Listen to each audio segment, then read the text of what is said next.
Voilà, un taureau nous a rejoint sur ce plateau. Donc, c'est Nessindri qui a regardé attentivement ce qu'on lui prédisait au niveau amour. Et la réponse, c'est qu'elle a le sourire. La preuve, regardez, elle a toujours autant de sourire pour la bonne humeur et surtout pour le plaisir des téléspectateurs. Pendant ce temps, Eva, elle, son signe, on ne l'a pas. On a Si, c'est cherché. balance. Et il m'annonçait de très très belles choses. Oui, mais avec moi dedans. Hein. C'est notre devise. Ah, ils ont dit que je n'allais pas m'entendre avec les béliers. Ils sont vaincus. Merci d'être avec nous. La bonne humeur est de mise sur ce plateau. Et puis, sachez que nous sommes toujours dans la droite ligne, dans la spirale, bien sûr, de la journée mondiale pour un Internet plus sûr. Matémoneur a, bien sûr, des volontés didactiques, pédagogiques, afin de montrer que l'Internet est un outil très bon, mais à double tranchant. Il faut faire attention. Voici un élément que nous vous invitons à suivre maintenant. C'est parti. Système immense de télécommunications informatiques développé au niveau international. L'Internet permet d'accéder à des données de toutes sortes. Texte, musique, vidéos, photos. Grâce à un codage universalisé.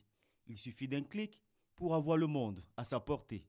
L'Internet nous permet aussi d'aller sur Facebook, nous distraire, ou même ça nous permet de communiquer avec nos parents qui sont derrière l'eau.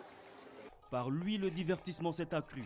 Sur Internet, on peut s'amuser, regarder des films sans limite. Vrai appareil de distraction, il est aussi un excellent outil pour la recherche de l'information et du savoir. Chez nous les élèves, l'Internet, c'est un avantage, quoi. Parce que souvent on a des petits exposés de maisons. On va prendre des informations sur Google, Wikipédia, pour essayer de nous informer. En mathématiques, on n'a pas la chance avec le système LMD défini et le cours. Mais avec l'Internet, on peut aller compléter nos savoirs avec d'autres universités d'ailleurs. Parce qu'il y a des universités qui déposent les recherches sur le net. Et bon, étant un chercheur, un étudiant chercheur, en tout cas, tu t'intéresses à ce domaine. Et puis, il y a plein de bibliothèques électroniques, telles que les cours approfondis dans les universités françaises. Les réseaux sociaux que l'Internet a engendrés font du monde un petit village où tout se côtoie, même si cela reste encore à l'étape du virtuel. Mais Internet est un couteau à double tranchant. Son avènement a favorisé aussi de nombreuses dérives. Le plagiat ou le copier-coller à l'école, par exemple. Quand on leur donne des exposés, par exemple sur pétrole et gaz naturel, on leur demande la production nationale et ils s'en vont donner la production nationale de France, puisque dans les documents, il s'agit de la production nationale de France. Ils ne font pas les recherches à proprement parler. On note aussi l'accès facile des mineurs aux sites interdits. À cause de l'Internet, nous voyons nos petits frères naviguer et puis ça adhérer à ce genre de sites-là qui demain agit sur la société. Le pic des effets pervers de l'avènement de l'Internet reste à n'en point douter, la cybercriminalité.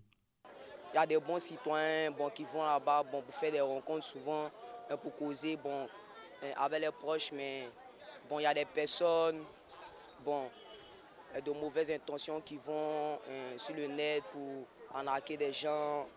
Il y a le jeune internaute, il crée une chose, comme on appelle ça, il donne une image fictive, il prend des photos d'autres personnes et puis il se fait passer pour lui, il rentre en contact avec des blancs ou bien même d'autres personnes, en tout cas à travers le monde, et puis il essaie de les soutirer de l'argent. Depuis 60 ans qu'il existe, l'International Network ou Internet est devenu indispensable dans la vie des hommes. Il facilite la vie, mais est aussi à l'origine de beaucoup de tares de la société.